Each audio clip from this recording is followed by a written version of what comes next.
दोस्तों, ये कवि सम्मेलन अब तक जिस तरह हो रहा है, आप शायद तारीफ सुनने के मूड में होंगे, लेकिन ये वास्तव में कवि सम्मेलन हो नहीं रहा है। ये बार बार कहें ताली बजाओ, बार बार भिक्षा मांगे, हम भिक्षा मांगने के थोड़ी आए हैं यहाँ पर कि ताली बजाइए, स्वागत कीजिए, फलाना कीजिए, ढिमका कीजिएगा।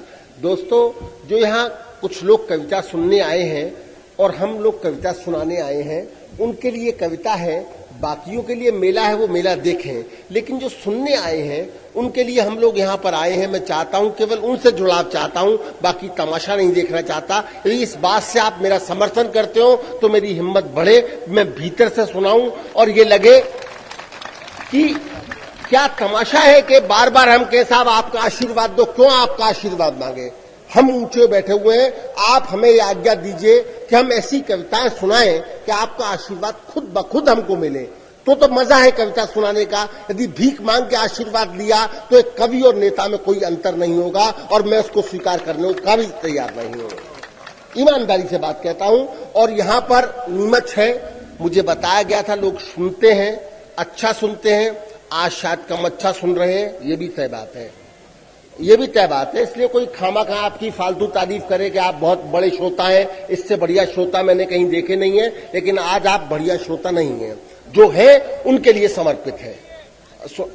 अरे सुनो यार, अपनी बोलते रहोगे, दूसरे की भी सुनोगे क्या? तुमने तो बहुत बोल लिया अब तक। 3/4 कवियों को कविता नहीं पढ़ने दी। अब यह है कि एक आध भीतर से आग जो निकल रही है, तुम्हारे मन की आग है, उसको हम लोग कह रहे हैं, उसको सुन लो। सुनिएगा, मैं केवल कविता के कब्रदानों के लिए 4 पंक्तियां अर्पित कर रहा हूं। सुनिए कि अपराध, हर आदमी जिंदगी में अपराध करता है। मैं इधर उधर जो कविता प्रेमी हैं उनको केवल उनसे जोड़ना चाहता हूं, और मेरे नौजवान मित्र हैं वो भी सुने। अपराध भाव की व्यथा, अपराध भाव की व्यथा मिसरे बना गई। अपराध भाव की व्यथा मिसरे बना गई, अनुभूति आत्मग्लानि की गजलें लिखा गई। वाह, क्या बात है।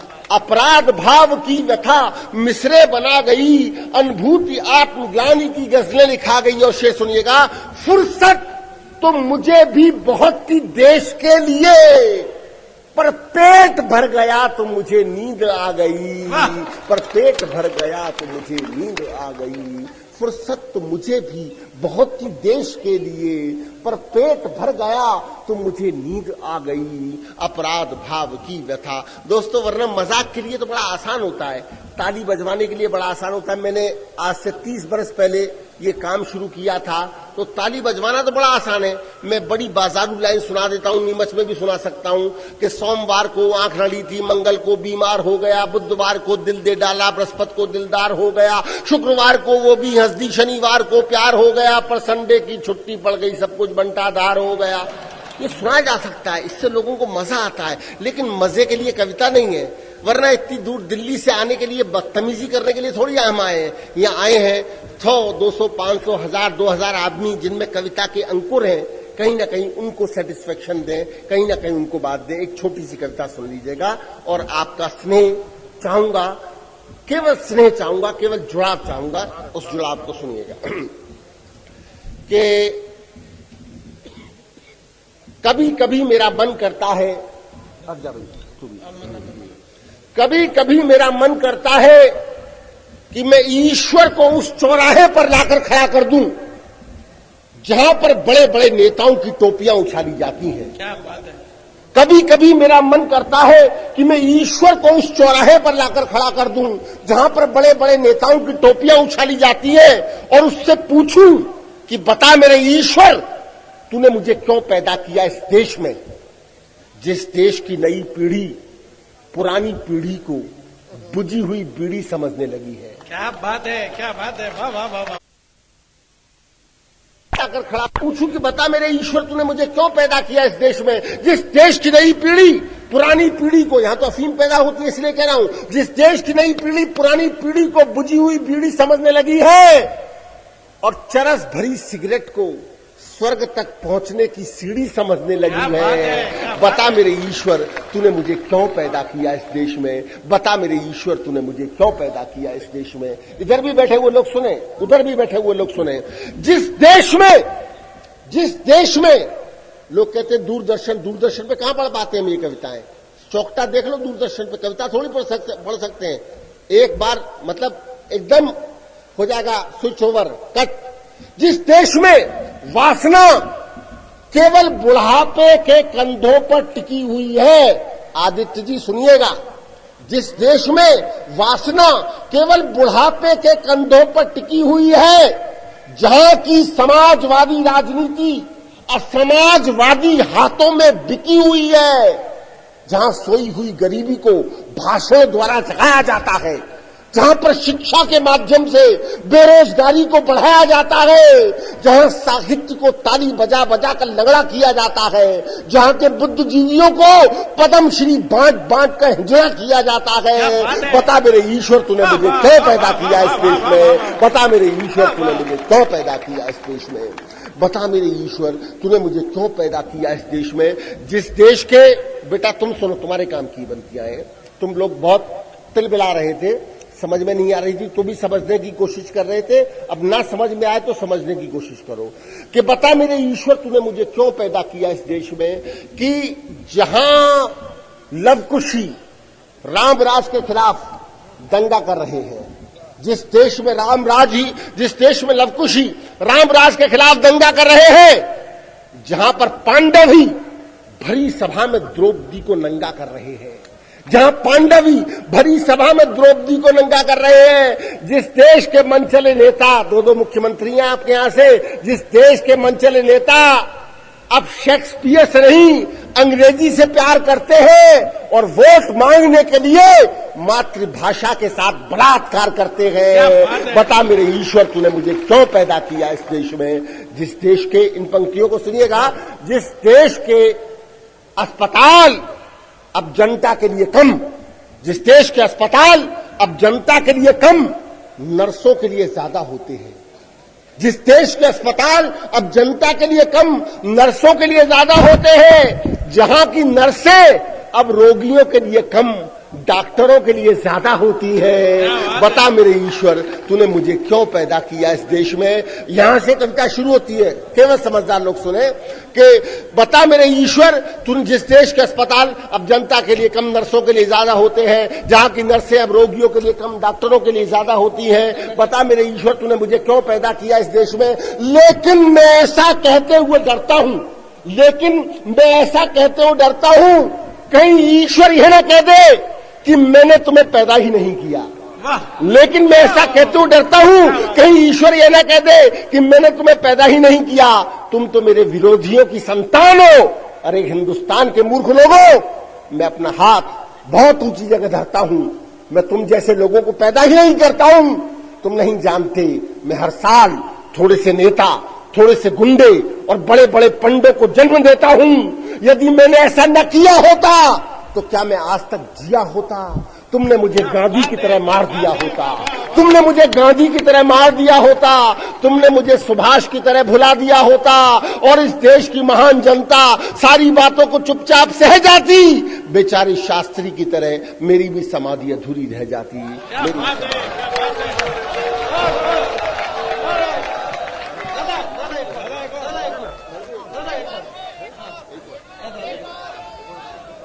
सुनेंगे? अच्छा सुना, कोई नहीं। अरे गर्ग साहब सुनिए, हाँ चाहे सुनिए, जुड़े रहे तो अच्छी बात। एक क्या सुनाने ही आए, आप कोई सुनाने आए, घर में तो कोई सुनता नहीं है, बाहर ही सुनाते हैं। इसलिए खामा खा ये तमाशा करना, ये करना, मुझे बाय गॉड मुझे पता नहीं, मेरा सोच है। गर्ग साहब ने इतना प्रेम से बुलाया, फोन किया, मुझको जो व्यक्ति लेने आए थे 2 कोटा से, मैं उनके प्रेम को भूल नहीं सकता। 5 घंटे कार से बेचारे पीछे मारुति वैन में आए, गोविंद और वो शर्मा जो है।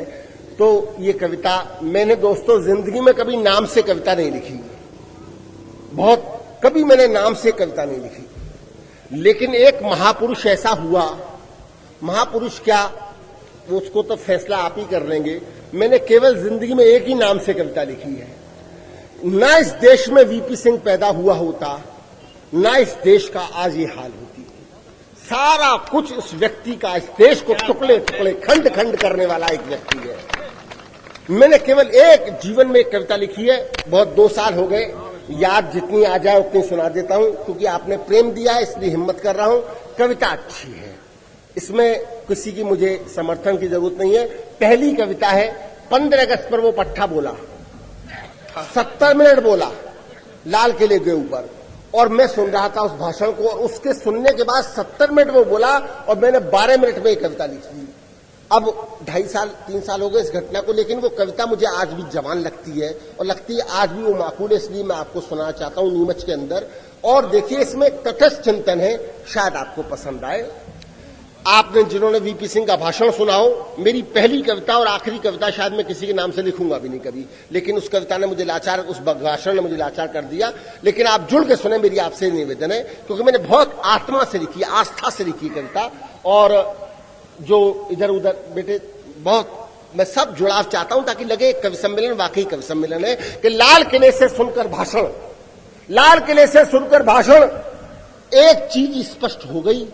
लाल किले से सुनकर भाषण, एक चीज स्पष्ट हो गई, अपनी बुद्धि ठीक ठाक थी, भाषण सुनकर भ्रष्ट हो गई। अपनी बुद्धि ठीक ठाक थी, भाषण सुनकर। इन पंक्तियों पर स्नेह चाहता हूं आपका, ये पंक्तियां मुझे सबसे प्रिय हैं। कि लाल किले से सुनकर भाषण, एक चीज स्पष्ट हो गई, अपनी बुद्धि ठीक ठाक थी, भाषण सुनकर भ्रष्ट हो गई। 70 गज लंबे भाषण में, 70 मिनट बोले थे, कि 70 गज लंबे भाषण में मीलों लंबे आश्वासन थे, 20 मिनट का चित्रहार था, 30 मिनट के विज्ञापन थे। 20 मिनट का चित्रहार था, 30 मिनट के विज्ञापन थे। 70 गज लंबे भाषण में मीलों लंबे आश्वासन थे, 20 मिनट का चित्रहार था, 30 मिनट के विज्ञापन थे। सब कुछ लुटा पिटा था राजा, कोई नया विचार नहीं था। प्रतिभा और योग्यता के प्रति तेरे मन में प्यार नहीं था। तेरा भाषण सचमुच राजा, सचमुच में वाणी विलास था।